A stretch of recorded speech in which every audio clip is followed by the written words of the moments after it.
Thank you. That was beautiful. Yes. Welcome to this gathering hosted by the Unitarian Universalist Church of Bowling Green. Whether you're here in person or you decided to stay home today and avoid the still sort of icy roads, we're very glad you're with us today.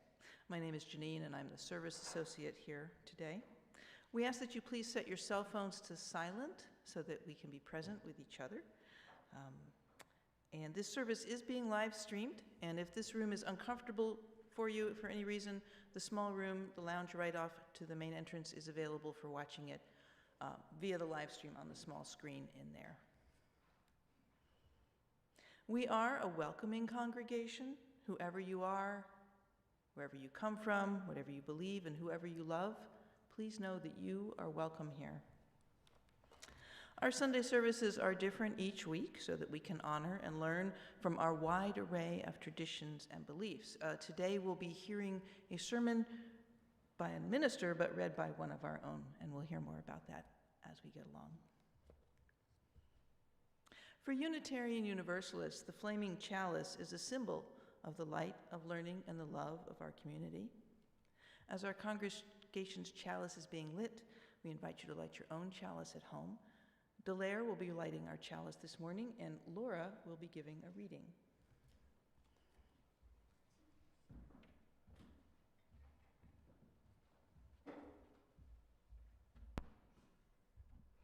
We gather knowing that our light can't reconstitute itself. Without each other, a coldness sets in. Leaning on each other, trusting each other, helping each other fall back in love with life over and over again. Only from this does the flame emerge. Today, may it rise again.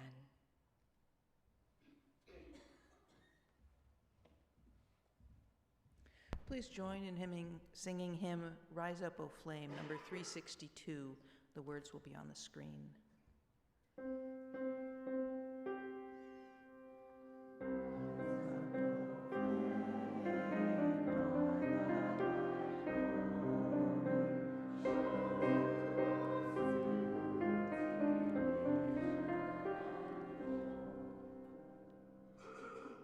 Going to invite Laura to come right back up and do the opening words.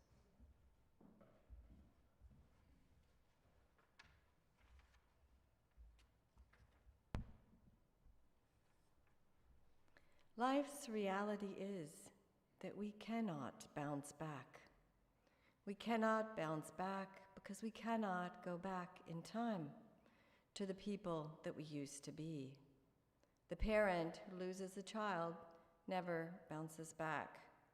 The 19-year-old who sails for war is gone forever, even if he returns. You know that there is no bouncing back. There is only moving through. What happens to us becomes part of us. Resilient people do not bounce back from hard experiences. They find healthy ways to integrate them into their lives. Thank you, Laura. We will now sing together. Please rise and bow to your spirit as we sing hymn 205, Amazing Grace.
Thank you.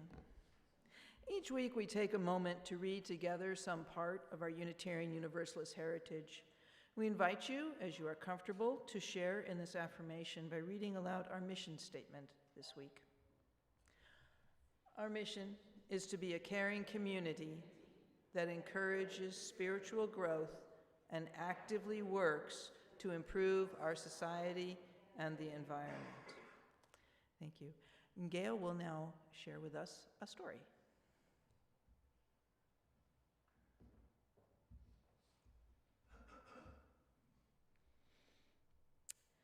I want to share a story based on the lives of some of our Unitarian Universalist ancestors, Ellen and William Craft, Theodore Parker, and the community that stood with them. The story begins with two brave people, Ellen and William Craft, who were enslaved in Georgia more than 170 years ago. They were married and they dreamed of a life where they could make their own choices and live in safety. They knew escaping slavery would be dangerous, but they also knew that they had each other, and that gave them courage. Ellen had very light skin and came up with a daring idea. She would disguise herself as a sick white gentleman traveling north for medical care. William would pretend to be her enslaved servant.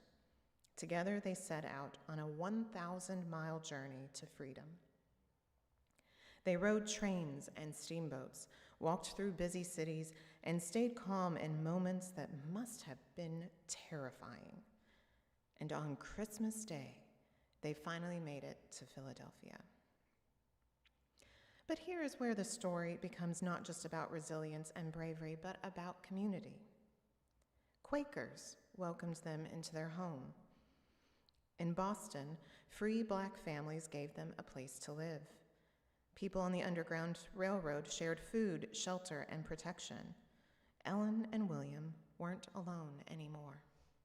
They had a community who believed that freedom belonged to everyone. In Boston, they met a Unitarian minister named Theodore Parker. Reverend Parker believed that when the world is unfair or cruel, people must come together and help each other to do what's right. His church became a gathering place for people determined to resist slavery. But in 1850, everything changed. The U.S. government passed a law called the Fugitive Slave Law, which said that escaped slaves, even those living in the North, had to be captured and returned. It even required ordinary citizens to help capture them.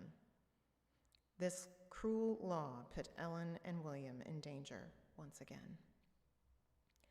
Their former enslavers sent 2 men to Boston to catch them, but the Boston community refused to let that happen.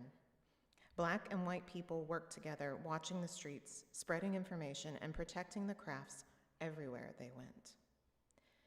Theodore Parker and the Vigilance Committee stood guard. Lewis Hayden, a Black leader and friend of the Crafts, even said he would defend them with his life. For more than a month, the slave catchers tried everything, but the community was stronger.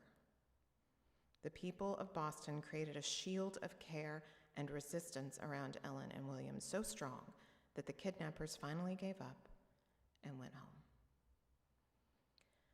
Knowing they still weren't safe, Ellen and William traveled to England where they could live freely. But they carried with them the memory of a community that stood beside them when the danger was greatest. And what about Millard Fillmore, the president who had signed the Fugitive Slave Law? He said he disliked slavery, but believed he had to enforce the law to keep the country together. Theodore Parker strongly disagreed. Parker believed that community, people caring for each other and standing up for one another, was what truly held a nation together. He believed that bad laws could be resisted when good people worked together with courage. Though Theodore Parker didn't live to see slavery abolished, his words inspired many people, including Abraham Lincoln. His resilience and the resilience of the communities like the one that protected the Crafts helped shape the future of the country. What I love about this story is that it reminds us that resilience grows when people help one another. Their courage was supported by a whole community working together. Resilience doesn't always mean standing alone. Sometimes resilience is what happens when people gather around each other with love, courage, and the promise that no one will face danger alone.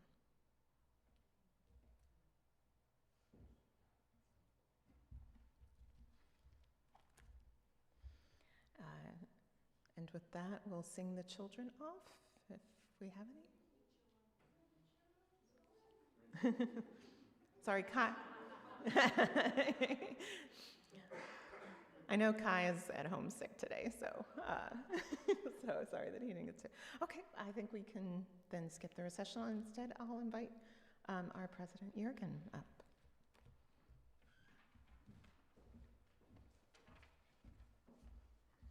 Good morning.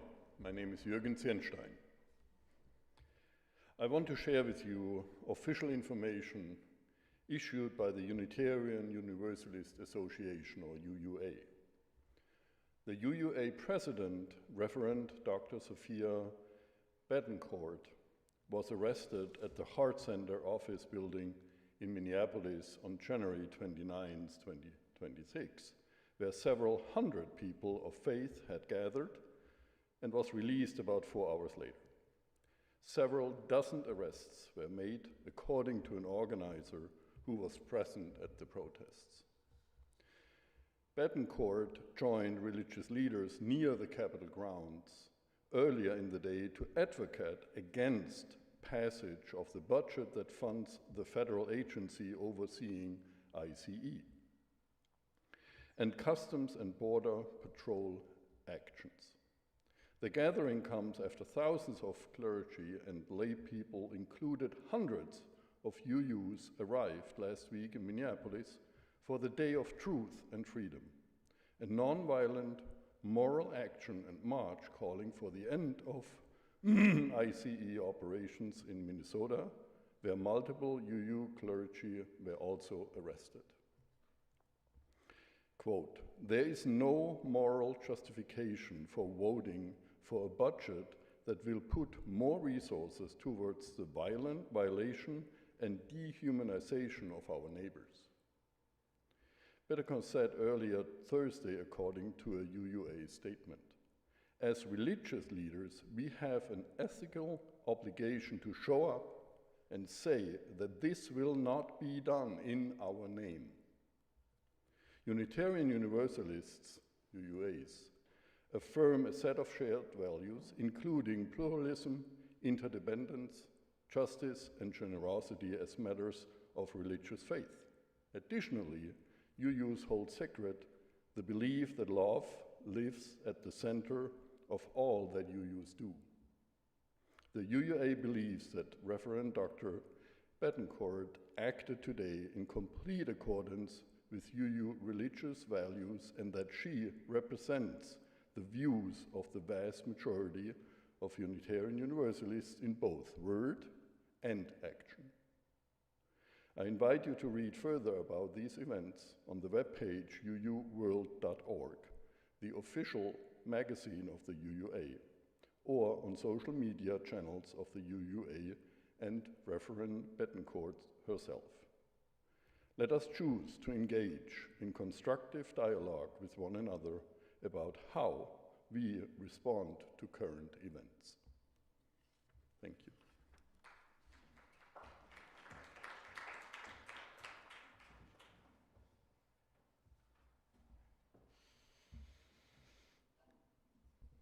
And now we will take part in a guided meditation today. After hearing those words, we may find that it's hard to sit peacefully in silence, so I will give you some words to help lead you into silence and meditation. Breathing in, I am aware of my pain. Breathing out, I am aware that I am not my pain. Breathing in, I am aware of my past. Breathing out, I am aware that I am not my past. Breathing in, I am aware of my anger. Breathing out, I am aware that I am not my anger. Breathing in, I am aware of my despair. Breathing out, I am aware that I am not my despair. Breathing in, I am aware of peace. Breathing out, I am aware that I am worthy of peace. Breathing in, I am aware of love. Breathing out, I am aware that I am worthy of love.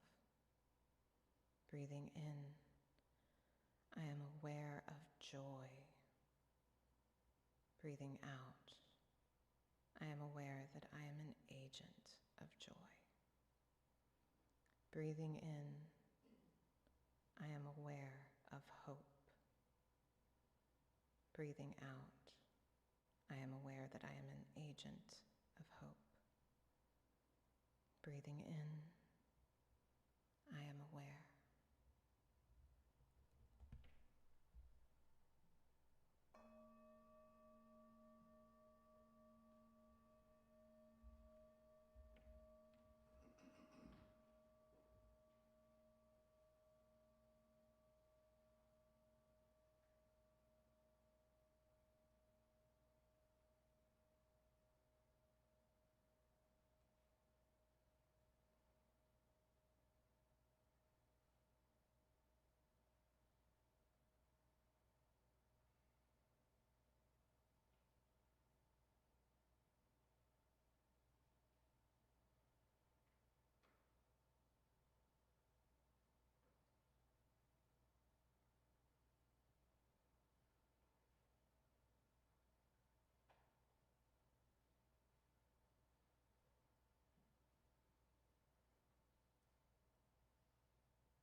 As mentioned earlier, Unitarian Universalists have a wide array of belief, and the speakers at our services come from many traditions. Today we are hearing from a Unitarian Universalist minister,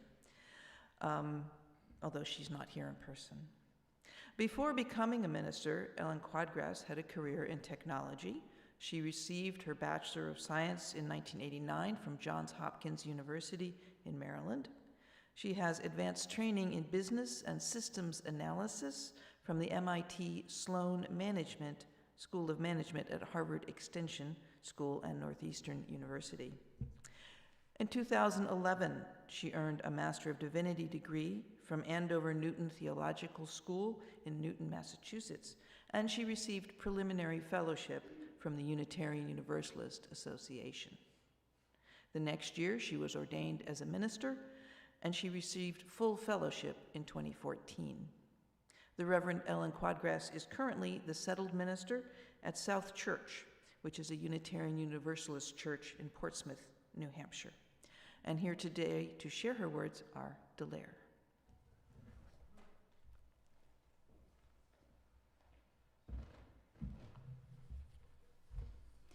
Good morning, everyone.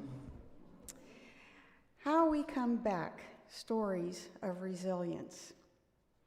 Pema Chodron is a Buddhist nun, best-selling author, and one of my most influential spiritual teachers. I've read almost every one of her books and listened to her published talks probably dozens of times. In a sermon on resilience, Reverend Rob Hardy's relays a turning point story from Pema Chodron's life, about the day things fell apart. Back then, she hadn't yet discovered Buddhism or taken the name Pema Chodron. Back then, she was Deidre Bromfeld Brown, wife, mother, and school teacher, living in New Mexico. Then one morning, while she stood outside her adobe home, sipping a cup of tea, she heard the car drive up and the door bang shut. Her husband walked around the corner and without warning said he was having an affair and wanted a divorce. You know how sometimes when you receive shocking news, you dissociate? You go numb for a little while? That's what happened to Pema Chodron at first when her husband told her he wanted to leave. She writes, "First, I just noticed the sky and how blue it was. I saw the river. I saw the steam rising from my cup of tea. There was no time or thought. There was just light and a profound stillness. Before long, though, Pema came to her sense, bent over, picked up a rock, and threw it at her husband's head." As Hardy's comments, isn't it great that Pema Chodron threw a rock at her husband's head? This paragon of mindfulness? I think there's some hope for all the rest of us if Pema Chodron also throws rocks at her husband. And that's good because these kinds of things happen to us too. The story Pema Chodron is in a book called When Things Fall Apart. Not if, you will note, but when. Job loss, divorce, illness, financial setback, loss of a loved one, some revelation about your family, some dream that now is clear to you will really never come true. At least not the way you had so fervently hoped. Things fall apart all the time, and getting from breakdown to breakthrough is not always as easy as reading a book or throwing a rock. There was a TED Talk by a woman named Amy Purdy. At 19, she was full of hope, ready to take on the world, or at least travel it. She flew off to a place with snow, brought her snowboard, found a job as a massage therapist. For the first time in her life, she said she felt free, independent, and fully in control of her life. Until 2 days in, she went home with a fever and then promptly landed in the hospital with a case of bacterial meningitis that almost killed her. She lost a spleen, a kidney, and both legs below the knee. She felt like a patchwork doll, she said, but was managing to hold it all together until surgeons came forward with her brand new artificial legs. The calves were bulky blocks of metal with pipes bolted together for the ankles and a yellow rubber foot with a raised line from the toe to the ankle made to look like a vein. When she saw that, she lost it. She crawled under the covers in a state of hopelessness. She said that lasted for months. Amy is not unusual. And while not all challenges are so physically profound, they can have equally strong repercussions for us. When the divorce is finally final and you have the papers in your hand, something hits home. When the funeral of your loved one is over and you come home to an emptier house or an emptier world. When you finally recognize that you will not regain all the energy or capacity you had before that last illness. When you fail that milestone test or realize something will not ever be what you had so fervently hoped. Some weight sits on your chest and you're not sure it will ever go away. When hard things happen, we humans are vulnerable to losing hope, to, like Amy, pulling the covers over our heads, giving up. It's an experience that can happen to us. It's an experience that can happen to those we love. And there is this place we sometimes land, this hopeless place, this place before resilience. We don't talk about it all that much because what do you say? Maybe it scares us a little bit. But I imagine we've all been there. We've all seen others go through it. Where it's like you've been caught in an avalanche of negative thinking that sweeps all your supports down with it.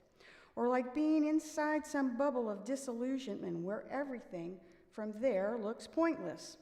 All the things that seemed promising before look different or unhelpful or maybe even are different to you because something about you is different. And it's a sticky place, a tricky place, when that negativity gets in your eyes, gets in your perceptions, when no matter what someone says to you, no matter how helpful they're trying to be, everything goes through some twisted Google Translate that makes it all sound bad. Well-meaning suggestions come through as lack of confidence in you. Reminders of the bright side leave you feeling just unheard or more alone. And when you're on the other side, if you've ever tried to cheer up someone in this state, you know how well that goes. So there's this place, this dark place, this place before resilience, where we can get stuck, where well-meaning efforts don't always help. There's this sweet YouTube video by Brene Brown on empathy that reminds me of one thing that might help. In it, a young fox has a cloud over her head, and it's raining just on her. Her friend Bear stands next to her. No rain cloud over him. Suddenly, the ground beneath Fox's feet cracks, breaks open, and she falls into a deep, dark hole. She calls up, "I'm stuck. It's dark. I'm overwhelmed." Bear throws down a rope ladder, climbs down, and says, "I'm on my way down. I know what it's like down here, and you're not alone." Antelope, on the other hand, looks down the hole from the top, chewing on a sandwich, and says, "Ooh, that looks bad." And "Hey, want a sandwich?" in a tone that does not sound empathetic. Then Antelope goes on to try to point out the silver lining. What if you had a miscarriage? At least you know you can get pregnant. What? John's getting kicked out of school? At least Sarah is an A student. What? You're worried about your marriage is falling apart? At least you have a marriage. Not necessarily helpful. Empathy is a choice, Brene suggests, and it's a vulnerable choice. Because in order to connect with you, I have to connect with something in myself that knows that feeling. In the video, Bear pulls from under his baseball cap a rain cloud that looks a lot like the one raining on Fox, and places it over his head. Now both of them are standing at the bottom of the hole getting wet together. I don't even know what to say right now, Bear says. I'm just glad you told me. I sometimes think that as much as we want to help pull people out of the negative spaces they're in, much as we want to point them to the light, sometimes what they really need is for us to keep them company in the dark, at least for a while. Offering presence, warmth, kindness, simple presence, a reminder that they're not alone, that the feelings they have aren't wrong, that they are okay no matter what just happened. Your simple presence can be a sign that you trust their ability to put the pieces together in a way that works for them. Because ultimately, they're the only ones who can. And when we, in that space, when it's we who feel lost and alone, when it's we who are rushing to put the vase of our lives back just the way it used to be, trying to convince ourselves we're fine, I wonder if the answer is not the same. A gentle trust in ourselves, in our ability to sort through the pieces and create something new in time. A trust that we are fundamentally okay, no matter what just happened, even as it feels how it feels. Even as we reach for a connection with others who can listen, with others who can help, even as we reach for a connection with the simple goodness that is always part of life. I read a story of a Tibetan Buddhist nun who years ago was interviewed after a long imprisonment by the Chinese government. A reporter asked her how she had survived all those years in solitary confinement. She replied, "I knew that at every moment, somewhere in the world, someone was saying metta for me. In every moment, she imagined someone was holding her in their hearts, reminding her she is not alone, not beyond love," as the poet wrote. One of the most powerful tools I learned from Pema Chodron, our iconic rock thrower from the beginning of this sermon, is a way of using our imaginations to stay balanced, work with heavy feelings, remind ourselves we are not alone. Breathe in the dark, she said, and breathe out light. Breathe in as you allow yourself to experience your disappointment, your disillusionment, your loneliness, your fear. Then breathe out light, not just for yourself, but for all the other beings who are feeling that same thing too. Breathe in the pain of your mistakes, of those others, and breathe out sunshine and birdsong and fireplaces and fresh bread for yourself and all beings who are in the same pain. Soon you will know you are not alone. One of Pema's teachers said to her once, "Please keep working with negative feelings, hard emotions. You will be such an inspiration for others." We too can move from a story of defeat and isolation to one of courage and connection, maybe even inspiration, one breath at a time. Letting go again and again of our thoughts, letting go of what we thought was immutable, and learning that reality is bigger, always bigger than our limited minds can grasp.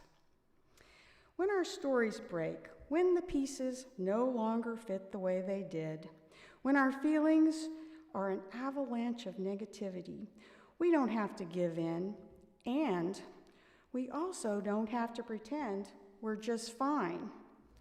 We can breathe consciously, take care of ourselves. We can remember goodness, kindness, fresh bread. Remember, we can connect with others, even if only in our heads. We can give ourselves time to grieve even as we keep putting one foot in front of the other, reassembling the pieces, walking a path towards something new. And the more we practice these habits, the more resilient we become, and the more even old, sometimes long forgotten traumas start to work their way out of our system. Until we start seeing our tomorrows in a fresh light, day by mindful day. Amy Purdy, in the TED Talk I described earlier, doesn't go into any detail about what happened in or around her during those hopeless months in bed. She doesn't share if she had visitors, doesn't share if she felt alone, doesn't say what the journey through discouragement looked like for her. We just know she came out the other side. One day she woke up and had, she said, a flash of insight about those horrible metal bolted legs which sent her under the covers in the first place. She realized that while they were very much not hers, that also meant they could also be changed, swapped out. So while she'd been 5'5", she could now be as tall as she wanted. Or as short, depending on who she was dating. It meant that she could snowboard without her feet getting cold, and it meant she could make her feet whatever size she wanted to fit into any of the shoes on the sales rack. Clearly, she'd gotten her sense of humor back. What now? In her turning point moment, she came face to face with this question. If my life were a book and I were the author, how would I want things to go next? The new chapter is opening up for me now. With this new reality in place, she researched artificial limbs and feet for a year and not finding any that would work for snowboarding, built her own pair. Through her efforts, ingenuity, and persistence, she ultimately won 2 back-to-back World Cup snowboarding medals, becoming the highest-ranked adaptive snowboarder in the world. She ultimately found a nonprofit so other young adults with physical disabilities could get involved in active sports, turning her own adversity into a gift for others. If you ask me today if I would ever want to change my situation, I would have to say no, Amy Purdy says at the end of her talk. Because my legs haven't disabled me. If anything, they've enabled me. They forced me to rely on my imagination and to believe in the possibilities. Because in our minds, we can do anything and we can be anything. As we walk through our dark, we may just find ourselves cleared out for a life that is inexplicably wider, deeper, richer than it was before. We may just find ourselves brought more alive. And this is also true, as Ram Dass once said, we are all just walking each other home. May we accompany each other on the journey as day by day we build ourselves anew. Thank you.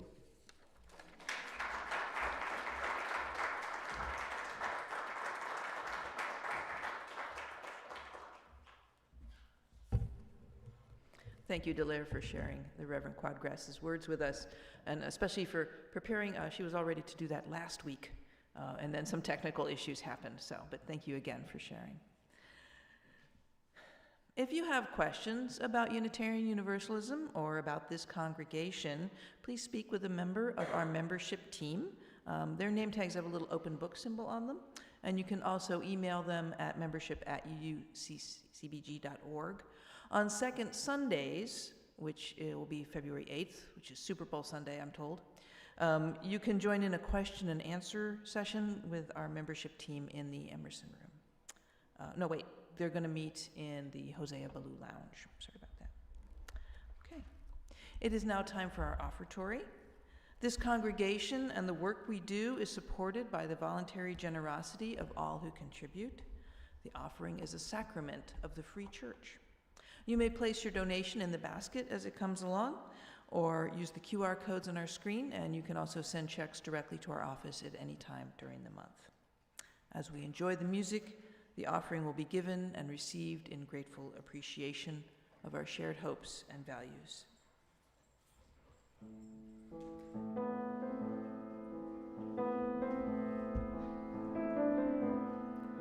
Hold on, my love, my love. All will come and all will go. Walk on, for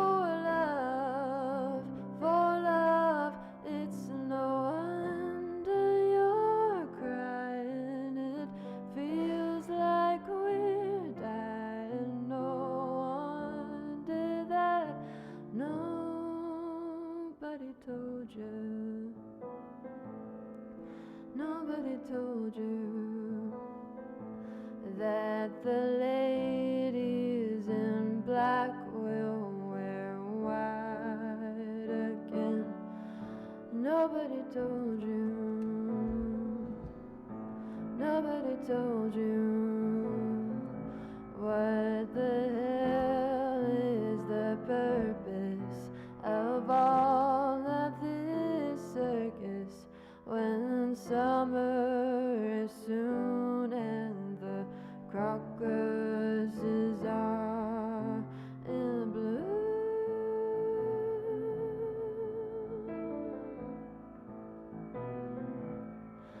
Began and then with love,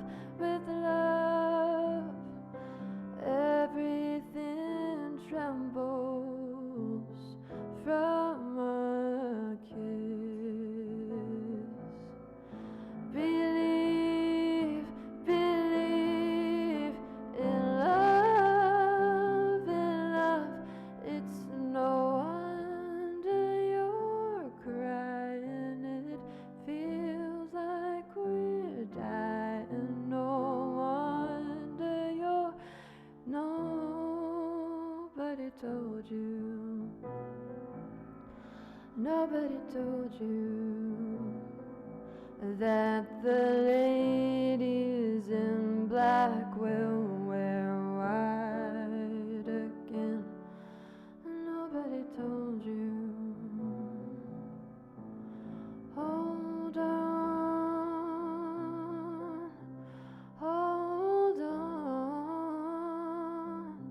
my love,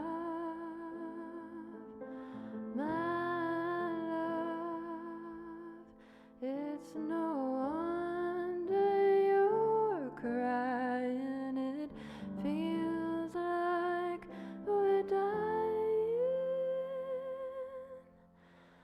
Cherish the gift that your mother delivered from the ashes of sorrow. We will rise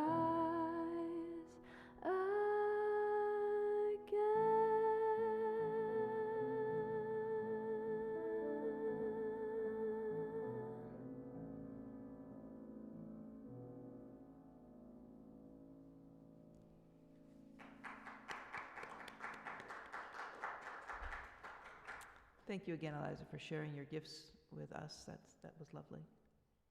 And we thank you for these gifts. May we use them wisely in the service of our congregation and our community. Our congregation is an active one, and here are some ways that you can get involved, make friends, and make a difference. We have a few. Taste of the Soul. Taste of Soul is coming up. We're going to have 2 of these sessions, and if you have questions, please speak with Laura. And they're basically introductions to get you, go ahead, no, yes? You want to come up? No? Okay, I'll do this, right? You can register for these. Please do register so she knows how many people are coming. There will be food involved. One is going to be Wednesday evening on the 11th, and then the next one will be Saturday the 28th. So hopefully one of those will work with your schedule. And they're basically introduction sessions so you can get an idea of what it's like to join one of our small groups. And those will be getting started in March. So this is a chance to taste them and get a taste of soul. All right. Soul food? No? No soul food? Okay. Coming up this week, game night is scheduled for the Wednesday, the 4th at 5 o'clock. Please do let them know if you're coming so they can figure out how much pizza to get, and you can bring food to share also. We are going to be having a tour of the African American Museum on the 22nd of February, so please mark that on your calendar. It was not in our February newsletter, but flyers will be started to be handed out. And we had last 2 weeks ago, Alonzo Webb was here talking to us, and he has arranged for us, our church, to go on a tour. You can either meet in the parking lot here to carpool, or you can join us right at the museum, and it's just north, like a mile north of this church right here. Blessing bags. We're asking donations of $25 each, and these have a variety of handy items and food. And the idea is that the money, some of the money, of course, goes to pay for the blessing bags, but it's a little bit extra, and that goes to help our personal assistance fund. So it's a fundraiser to help people and also to provide these blessing bags. And if you, who here can talk to, is a good person to talk to about that after the service? I think it's a project of Kay's, but... Yeah. Well, Annie? Okay. Okay, well, we'll talk to Kay, and you can write to the office for more information if you have questions. Yeah, it's a lot of us, I hope, are staying safe and warm at home today. As always, you can find more community news by reading the weekly email updates. The February newsletter just came out. There are some hard copies in the lobby, and it was sent via email to everyone on our email list. And the screen in the lobby sometimes shows our events, and our website and Facebook page, of course, are other ways to find out what's going on. Okay. We are going to sing together again. Please rise in body and spirit as we sing one more step. The pictures that are accompanying this are from this past week's events up in the cold town of Minneapolis.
Our final reading today will be shared by Laura.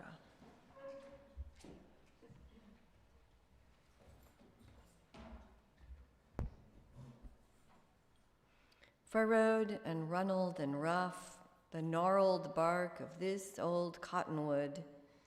The dead thickness protects living tissue from cold, from wind, from flames. I, too, am older, but somewhere survival shows up for me the opposite. Any shields I would build up as barriers, life keeps peeling them away. What thickens around me now are layers of dynamic compassion, vital, vulnerable, ever growing. They do not protect against wounds. Instead, they seem to say, "Be with what aches, my dear. Trusting discomfort is the only way."